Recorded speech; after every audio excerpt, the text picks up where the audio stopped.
2 মাস পার করে 61 দিনে পড়ল অবস্থানে। মাদ্রাসা শিক্ষকদের অবস্থান 61 দিন ধরে চলছে। মাদ্রাসা শিক্ষকদের সঙ্গে বঞ্চনার অভিযোগ, নিজেদের রক্ত দিয়ে চিঠি লিখে প্রতিবাদ।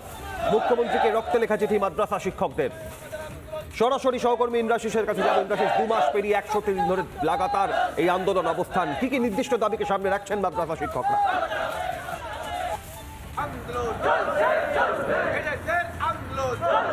দেখো, তাদের প্রথম দাবি হচ্ছে 235টি যে আনএডেড মাদ্রাসা রয়েছে সেই আনএডেড মাদ্রাসাগুলোকে এডেড মাদ্রাসা করতে হবে। এরকমই একগুচ্ছ দাবি তাদের রয়েছে এবং তাই নিয়েই এই মুহূর্তে কিন্তু রাস্তার পাশে এভাবেই ফুটপাতের ওপরে তারা বসে রয়েছে। প্রত্যেকের হাতে এই ধরনের প্ল্যাকার্ড পোস্টার রয়েছে এবং সেই সমস্ত কিছু নিয়ে একেবারে তারা স্লোগান দিচ্ছেন, শাউটিং চলছে এবং তাদের পক্ষ থেকে মূলত একটাই দাবি করা হচ্ছে যে তাদেরকে সমকাজে যে বেতন, সে বেতন তাদেরকে দিতে হবে এবং আনএডেড মাদ্রাসাগুলোকে এডেড মাদ্রাসায় পরিণত করতে হবে। তাই তো এই দাবি, কি দাবি আপনার? দেখুন, আমি জানি আমাদের মাননীয় মুখ্যমন্ত্রী তিনি প্রচুর মানবিক মুখ্যমন্ত্রী। আমি মুখ্যমন্ত্রীকে আজকের এই আপনাদের চ্যানেলের মাধ্যমে জানাতে চাইছি যে তিনি 2013 সালে 235টি আনএডেড মাদ্রাসা দিয়েছিলেন এবং তিনি ঘোষণা করেছিলেন বিধানসভায় দাঁড়িয়ে যে এই 235টি আনএডেড মাদ্রাসাকে অ্যাডেড করে দেওয়া হলো।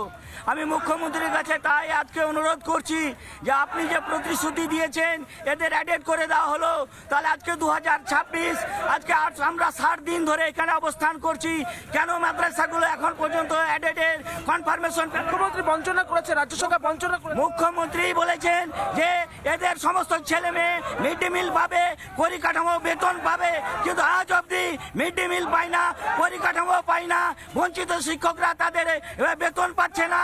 তাই আমরা মুখ্যমন্ত্রী আগে নিজের রক্ত দিয়ে তাকে খোলা চিঠি লিখছি যে মুখ্যমন্ত্রী আর কি চাই আপনার, আর কি চাই? যে শহরের রাস্তাতে কতদিন বসে থাকতে হবে? আমরা আজকে বিগত 61 দিন ধরে বসে আছি। যতদিন না আমাদের দাবি দাওয়া পূরণ হচ্ছে আমরা ততদিন বসে থাকবো। আমাদের এরকম নির্দিষ্ট কোনো ডেট নেই যে এই ডেটে বসে থাকবো।